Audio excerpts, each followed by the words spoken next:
அண்மைச் செய்தி. தொடர் கனமழை காரணமாக செம்பரம்பாக்கம் ஏரியின் நீர்வரத்து உயர்ந்திருக்கிறது. முழு கொள்ளளவான 24 அடியில் 20 அடியை எட்டியிருக்கிறது செம்பரம்பாக்கம் ஏரி.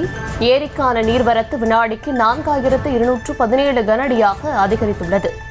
தொடர் கனமழை காரணமாக செம்பரம்பாக்கம் ஏரியின் நீர்வரத்து உயர்ந்திருக்கிறது. முழு கொள்ளளவான 24 அடியில் 20 அடியை எட்டியிருக்கிறது செம்பரம்பாக்கம் ஏரி.